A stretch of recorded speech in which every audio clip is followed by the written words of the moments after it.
दोस्तों, आज हमारे देश को जो जुमले दिए जा रहे हैं, जो पैकेज दिए जा रहे हैं, क्या आज उन पैकेजों की हमें ज़रूरत है? हमारे देश को सच में ये ज़रूरत है कि हम लोग सरकार से लोन लें और उस लोन को फिर वापस दें समय पूरा होने के बाद में?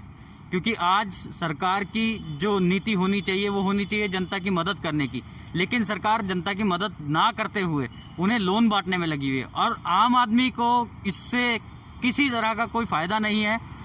मिडिल क्लास फैमिली को इससे किसी तरह का कोई फ़ायदा नहीं मिल रहा है। मिडिल क्लास फैमिली जो अपनी चीज़ों को, अपने संसाधनों को लोगों की मदद करने में आज लगा रही है। सरकार को उनकी मदद करनी चाहिए, लेकिन सरकार ऐसा नहीं कर पा रही है, उसमें विफल हो रही है।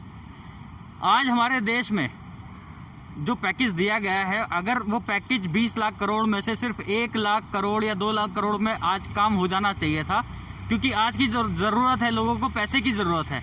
जो EMIs चल रही हैं बैंकों में, वो बैंक को से अगर रोक दी जाए या 1 साल का समय उन लोगों को दिया जाए कि भाई जो EMIs हैं 5 लाख 10 लाख रुपए वाली, जिनके पास लोन लिया हुआ है, चाहे वो क्रेडिट कार्ड का हो या कार लोन हो या किसी तरह का लोन हो, 5 से 10 लाख रुपए की रेंज में, उस पे जो EMI अभी है वो 1 साल के लिए एक्सटेंड कर दी जाए या फिर उसे ख़त्म कर दिया जाए। क्योंकि इसमें बहुत सारा पैसा, 20 लाख करोड़ की ज़रूरत नहीं है, 1 से 1.5 लाख करोड़ रुपए में ये सारा काम ख़त्म हो जाएगा। लेकिन सरकार ऐसा ना करके लोगों को और लोन दे रही है, वो भी मध्यम वर्गीय परिवार को या मजदूरों को, जिनको आज सच में ज़रूरत है, उन्हें नहीं दे पा रही है।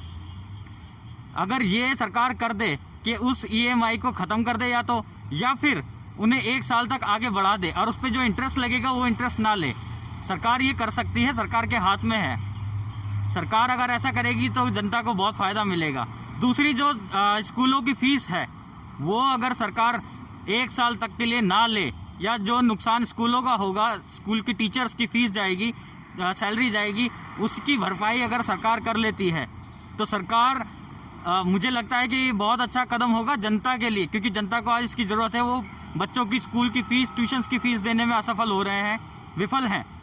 और एक चीज़ है कि हमारा जो बिजली का बिल आता है, इस समय पे लोगों के काम धंधे नहीं चल रहे हैं।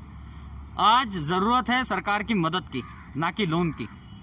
आज सरकार अगर ये बिजली के बिल 1 साल तक के लिए माफ़ कर दे, क्योंकि बिजली के बिल अभी पीछे 2 महीने 3 महीने के लिए तो सब्सिडी दे रहे थे, आज भी अगर 1 साल तक के लिए माफ़ कर देती है सरकार, तो ये बहुत अच्छा सराहनीय कदम होगा सरकार की तरफ से जनता के लिए।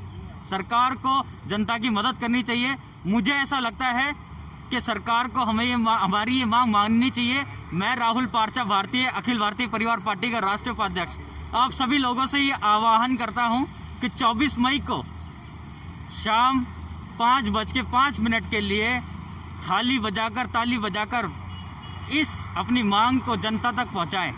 क्योंकि भगत सिंह जी ने कहा था कि बहरों को सुनाने के लिए धमाके की ज़रूरत होती है, और ऐसा ही एक धमाके की ज़रूरत है। सरकार को ये मांगे मान लेनी चाहिए जनता की, क्योंकि आज सच में अगर लोग इतने सक्षम होते तो वो यहाँ से पलायन करके वापस गाँव की तरफ नहीं जाते। पहले गाँवों से पलायन होता था शहरों की तरफ। आज जो मजदूर इस शहर को शहर बना पाए हैं, वो लोग परेशान हैं अपने घर पहुंचने के लिए, तो उनकी मदद करनी चाहिए जनता को, सरकारों को। मैं चाहता हूं कि ये जो हम लोगों ने आह्वान किया है 24 मई का, थाली और ताली बजाकर आप लोग अपनी बात जनता तक पहुंचाएं। शाम को 5:05 के लिए अपनी बात थाली और ताली बजा के इस बात का समर्थन करें और अपनी बात जनता तक पहुंचाएं। मैं राहुल पार्चा, भारतीय अखिल भारतीय परिवार पार्टी का राष्ट्रीय उपाध्यक्ष। जय भारत।